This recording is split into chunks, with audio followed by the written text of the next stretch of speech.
So look at this. So as you can see, if from 1940s, so this is the inflationary period, Yep. you would see these spikes of inflation. It went all the way up and then it would drop back down to zero. Yep. It would run back up and it back to zero. This is transitory inflation. So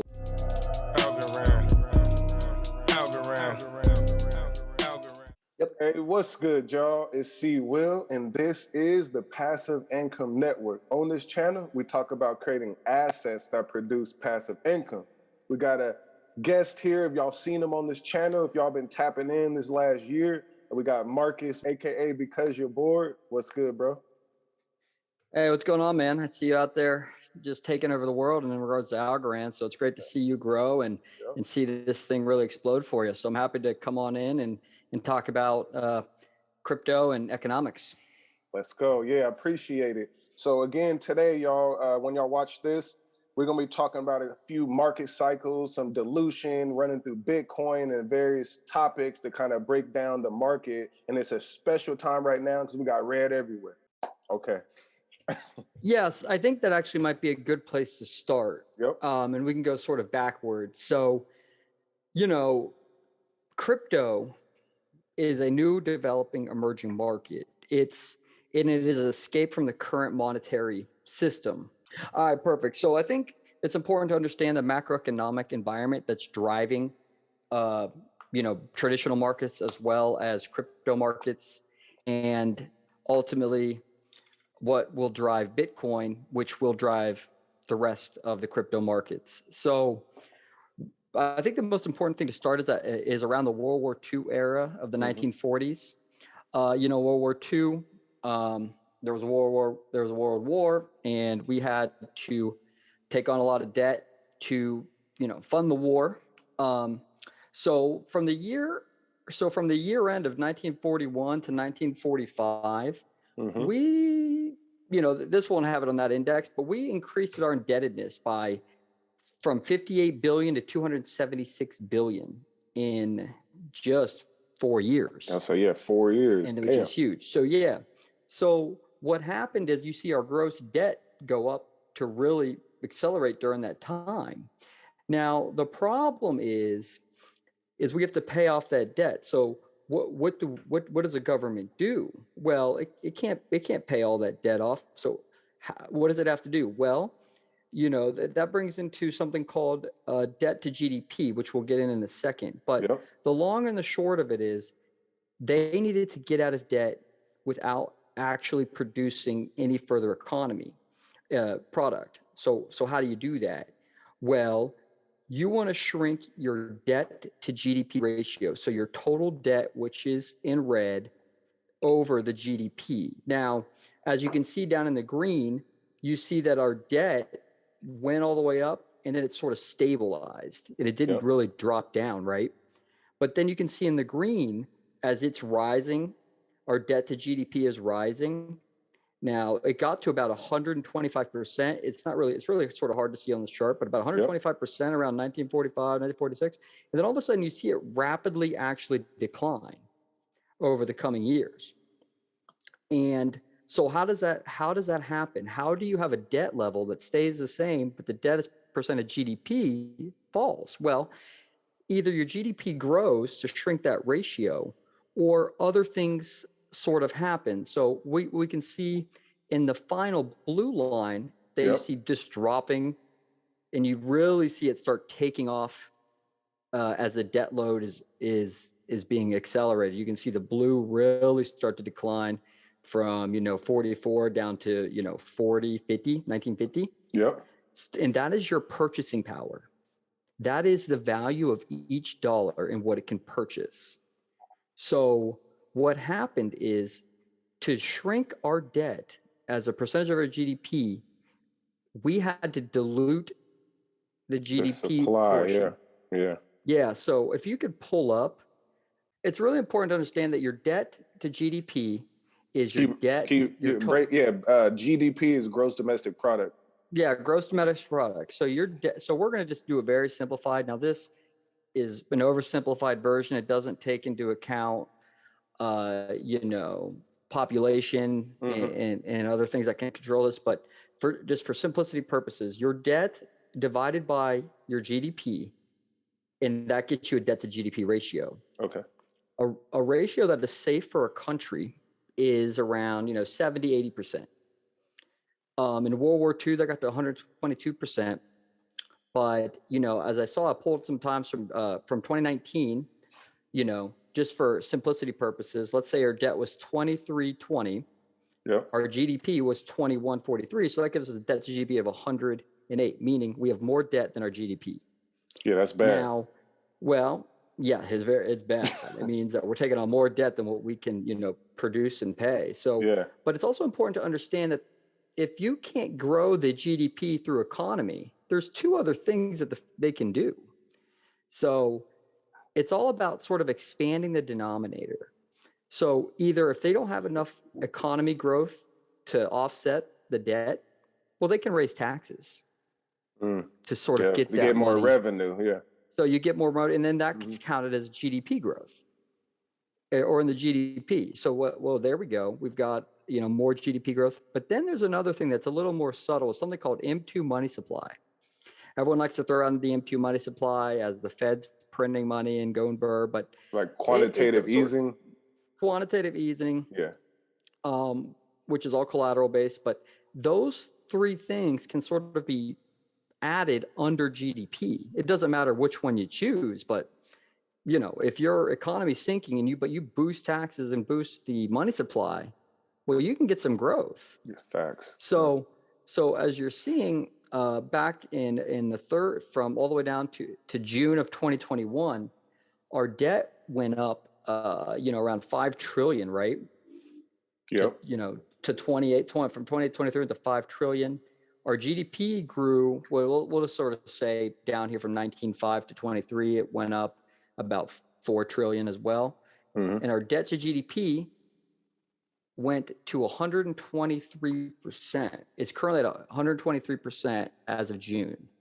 So we took on more debt than our GDP. So it grew from A. Does that make sense? No, it does.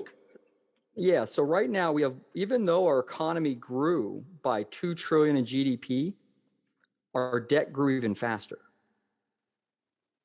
So it didn't matter if your GDP is growing, the debt's growing at a faster pace. So it's increasing your ratio. So what happens there? Well, the Federal Reserve sort of plays their role. So what happened? Well, the Federal Reserve balance sheet around, in June, we'll say is $4.21, but all the way back in December, but in June, it jumped to $8.86.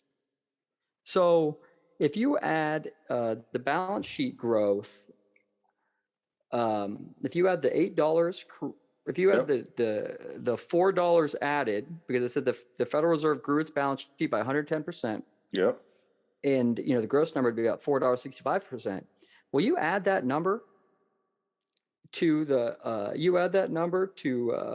current GDP or the current GDP, and you sort of fix it. So if you look at June, if you take or December, if you take March 19.5 plus 4, well, you would get about $24. We have $23. So this is sort of what's sort of going on here. So what they're doing is they're monetizing the debt in deficit spending. So what is happening is the Fed is coming in sort of adding the M2 via collateral based money expansion. So it brought down the debt to GDP from 136 to 123.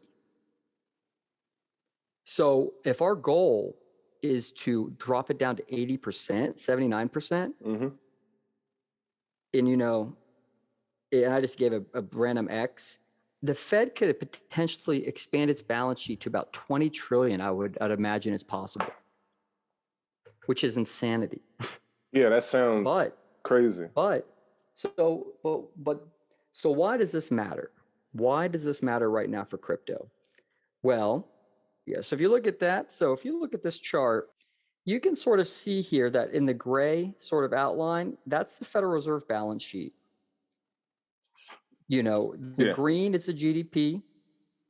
The yellow is the debt to GDP, and the red is the gross debt. Again, what do we see here? We're seeing the same sort of thing unfold in the original slide. Yeah. Which is you're seeing that the debt to GDP is shrinking, but the gross debt is likely to remain elevated.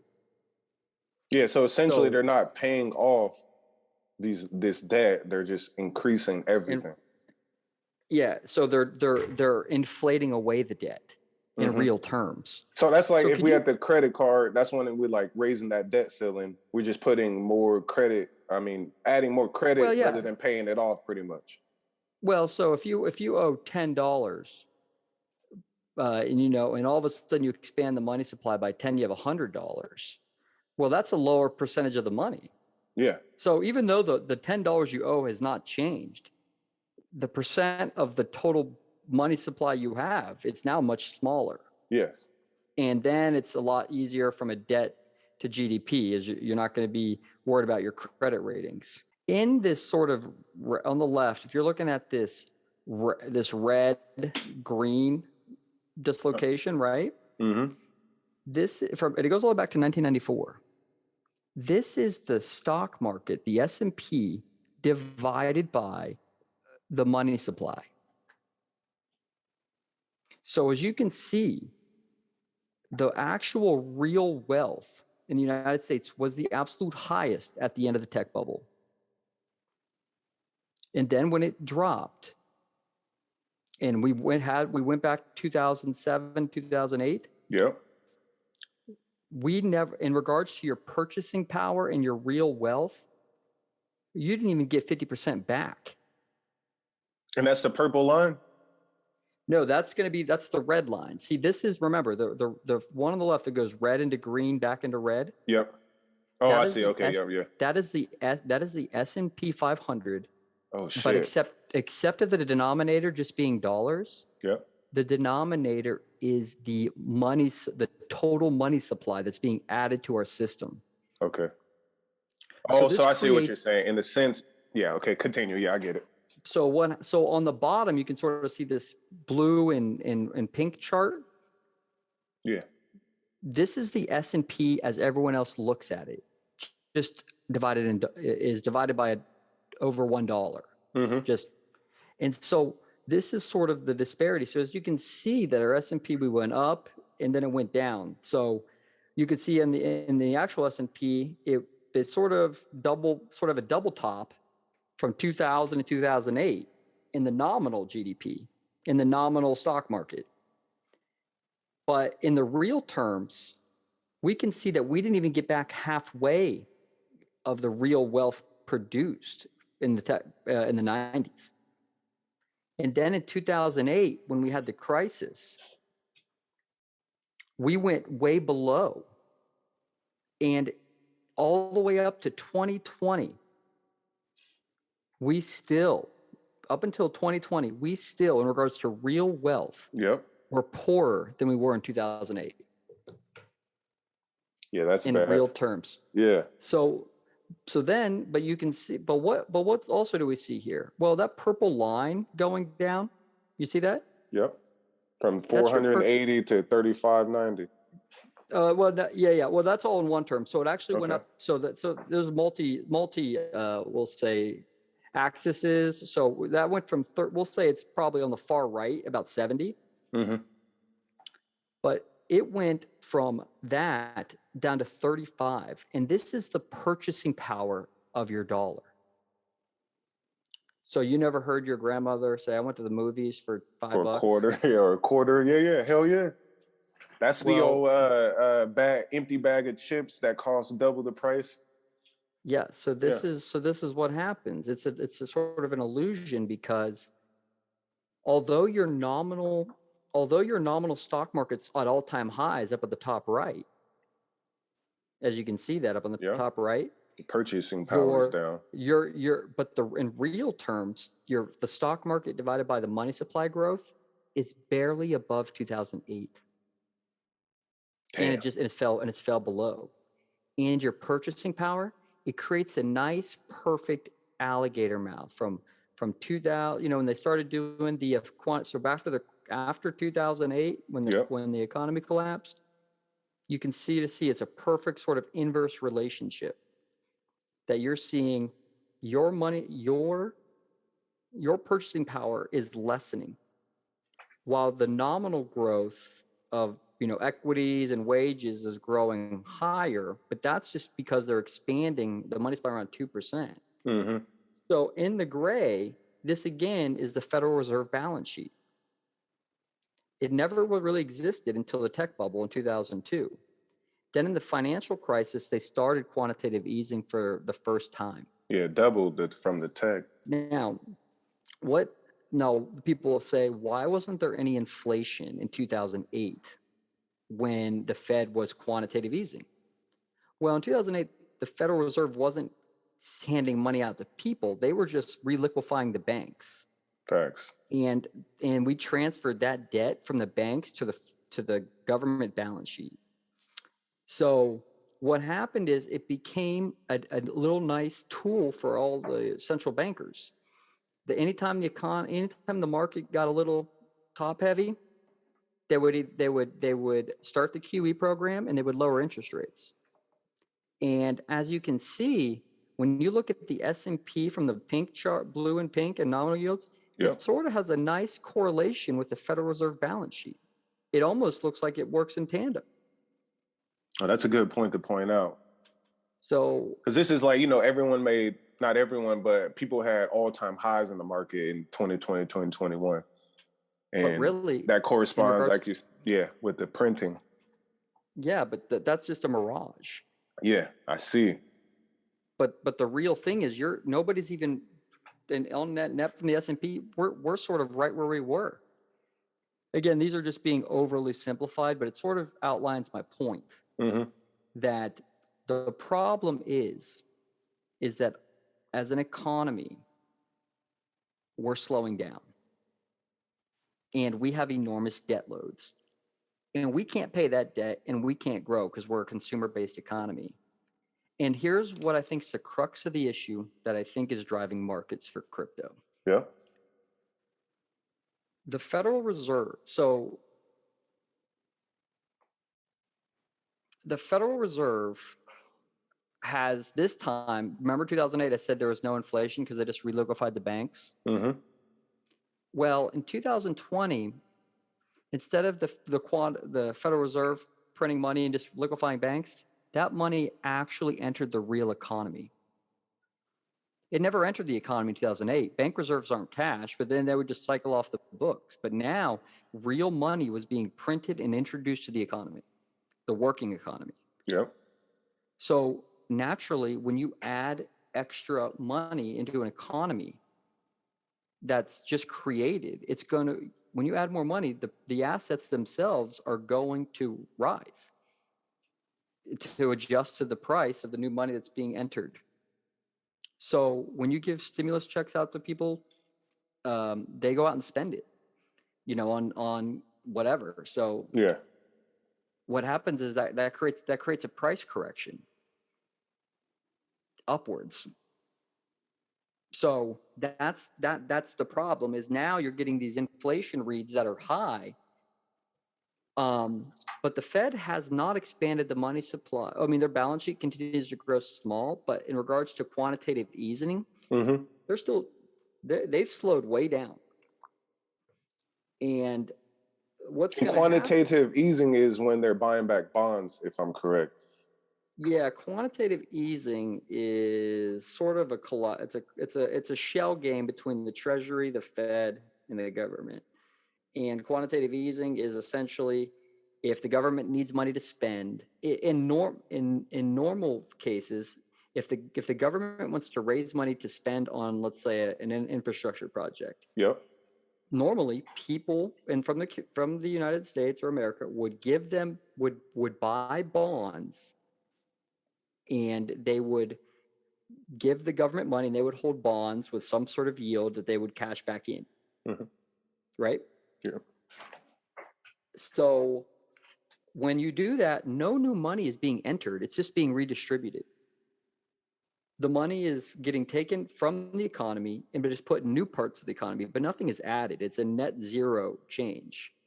So it's like reallocation. It's just reallocation. Yeah.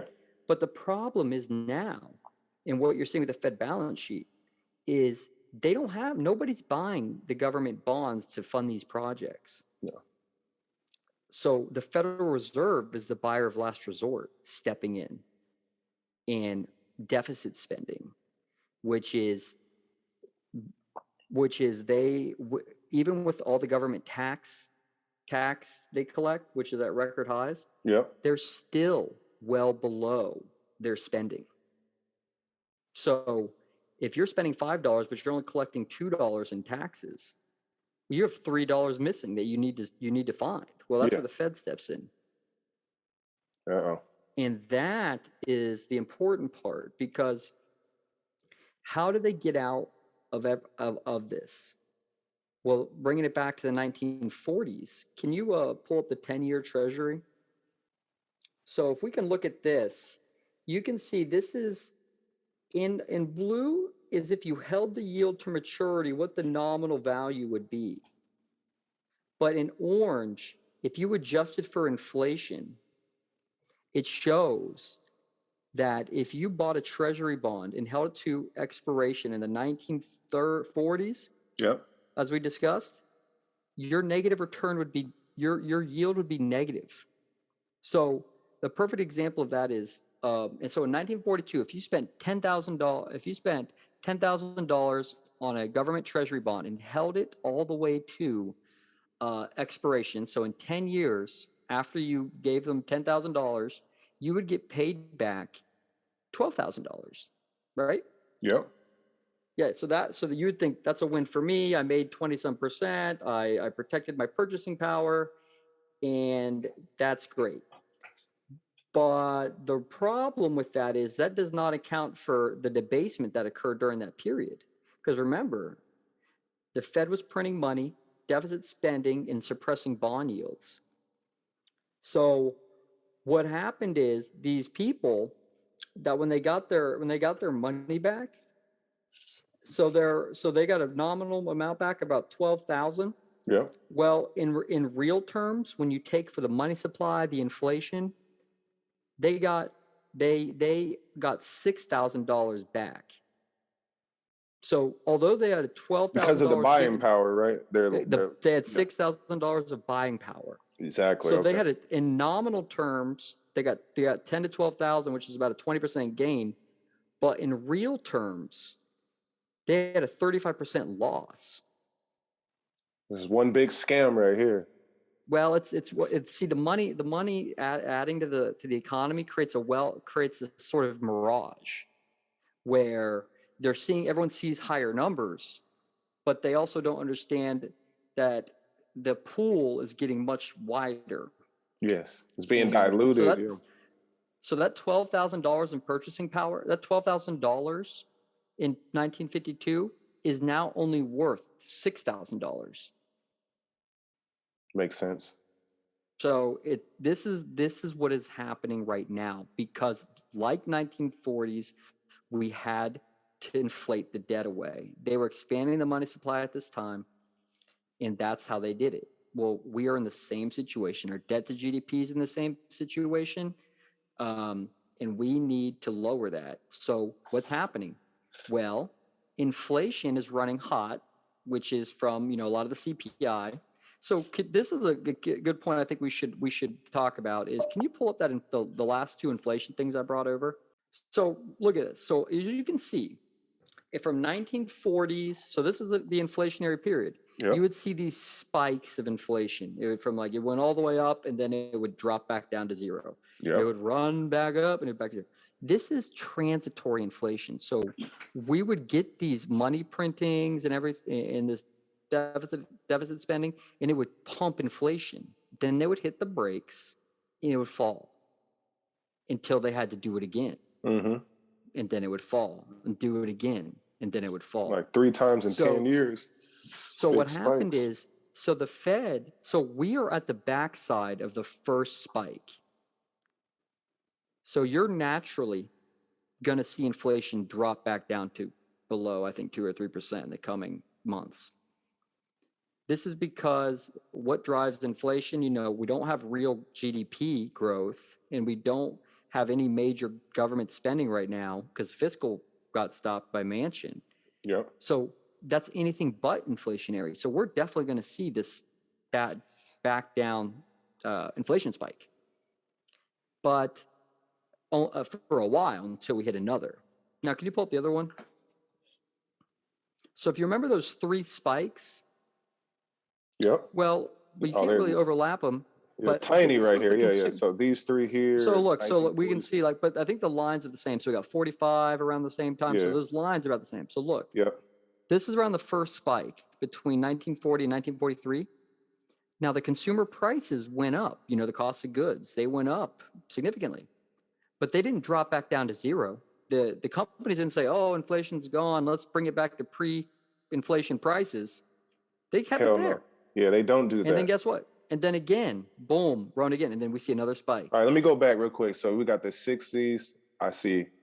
40. Yeah, so this here spike, but no, that does not lower the prices. Yeah, the prices plateau.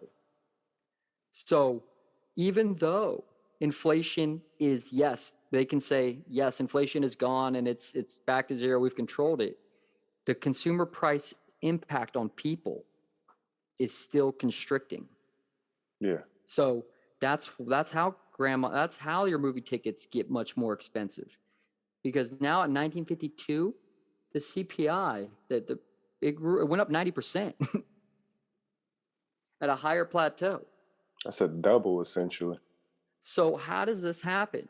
So in this time, we had consumer prices rise by 90%. We had our debt level go from 125% GDP all the way back down to 80%.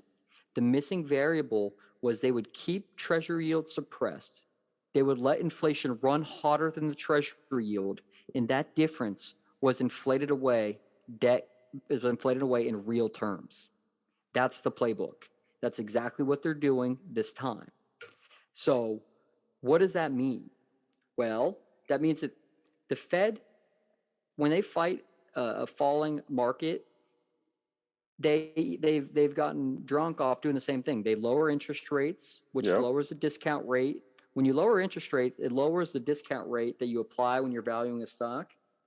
And so you'll pay a higher multiple for it. So, but now we're at zero. There is no more lowering interest rates. And our deficit level is at all-time highs.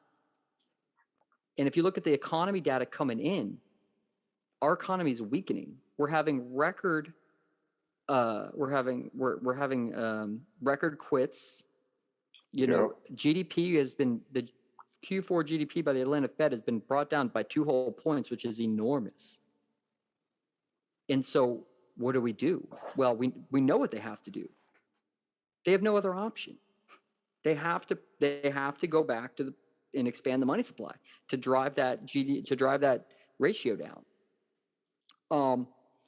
And so who's going to get impacted? Well, remember, when they're doing that, your dollar is the price that's being paid. Yep. You're paying for that, but you don't know it. Yep.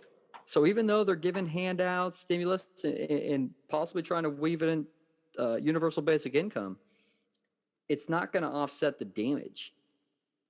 But yeah, it's more of like a mirage. Yeah, you're in a total mirage. And so this is what's driving the markets, because here's what's going on. So as I said, if you go that inflationary spike that we saw in the first one, I think it's more supply chain issues, because true inflation is a monetary phenomenon and we're not printing anymore right now. And and fiscal is another one that drives, like, Build Back Better. That was all that can drive inflation. Well, that didn't pass. So we have no reason for inflation to continue to be high. So it's going to drop. So that's the crux of the issue. So the Federal Reserve has 2 mandates: price stability and full employment. Now, when you look at, they're trying to say we have full employment and high inflation, so we should tighten our policy. Yep. The problem is The unemployment number by itself is very, very misleading, because the unemployment number was 3.9%, and they love to say that's a tight labor market and we're basically at full employment. Mm-hmm. What that doesn't tell you is the unemployment number does not count the number of people that have left the labor force or quit working or quit looking. They're like eliminated from the calculation totally, as if they never existed. So if you have enormous people leaving or give up working, you're going to shrink the ratio and make it look strong. Yeah, manipulation. Because the labor force participation rate, which does include those people that have quit and counted them, we're not even near our pre-pandemic levels. So we have tons of missing people from the labor force. Yes. So where does this come in where the Fed raises interest rates, for like home loans and all that? So what you're seeing right now is a market is having a fit because Jerome Powell or the Fed, they're fighting a ghost. Chairman a ghost Powell. that is already gone. It's gone away. As we know, it's going to decline. But they're fighting it. They're going to try and raise rates to fight something that's already naturally going to decline. The problem is we have very real signs of economic slowdown, meaning our, the personal savings any personal savings gained by enhanced unemployment and stimulus checks are now gone. Personal savings in the United States is below pre-pandemic levels now. So anything given to those middle class is gone. And in fact, it's worse. Yes. It's spent. So we're a consumer-based economy. We need consumers to buy to raise our GDP, remember? Yep. Debt to GDP ratio. Well, if our consumers are out of excess money to spend, then it gets worse when in November we had the highest consumer credit report in 40 years, meaning consumer credit is the amount of credit card debt that's not paid at the end of the month. So you said December, billion. That was right after the holidays, yes. So that was in November. So it was after Christmas, yep. Yeah. So that was after. So we have savings that are totally gone. So zero savings, and we have record borrowed. And we're running up credit card debt, and we have missing workers from the economy. Yeah, who are being cut out if they don't keep looking for a job. Yeah, and you're telling me this is the dangerous, because if he tightens, considering our debt load, he could cause a recession. Because right now our debt to GDP is so big, it's like a Jenga tower, where our base is if you have a strong base, you have no debt. Mm-hmm. We have so much debt that all the blocks are on the top, and we have a very small base that even the smallest move can bring the whole tower down. And if Powell follows through on this, he could definitely cause a recession. And they want to probably take a little bit of air out of the stock market, mm-hmm. but it doesn't matter. If something breaks, you might not be able to get it back, despite what they do. So I believe that the Fed is going to talk tough, get a rate hike in. The market is already dropping huge, and Powell hasn't even done anything yet. He has not even actually hiked a rate, and yet the market, just the talk of it, is throwing a fit. So I don't think he's got that much wiggle room. He has to do one, but I don't know anything beyond that. Because here's what's going to happen next, and this is where I think it turns back into crypto. Yep.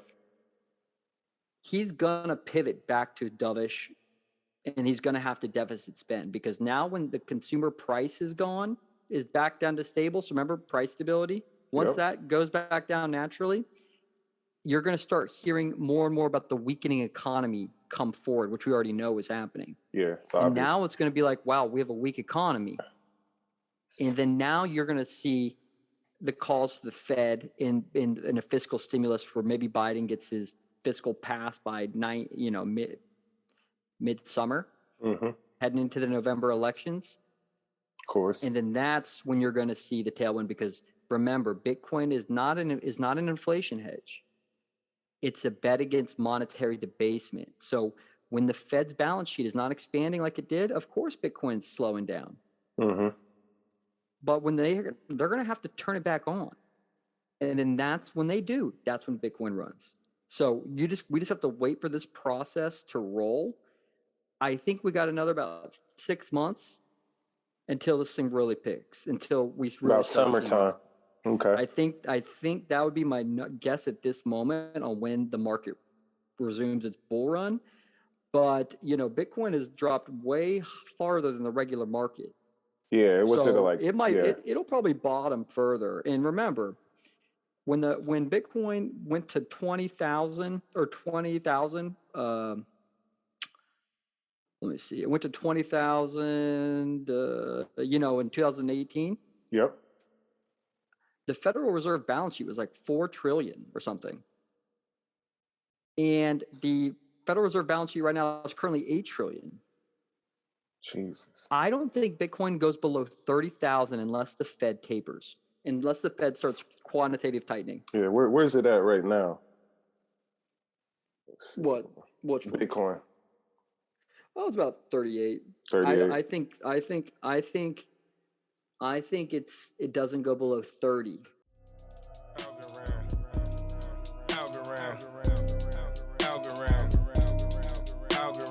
See the crypto, a digital face, 2021 fiat replace. Had to have it, bank account.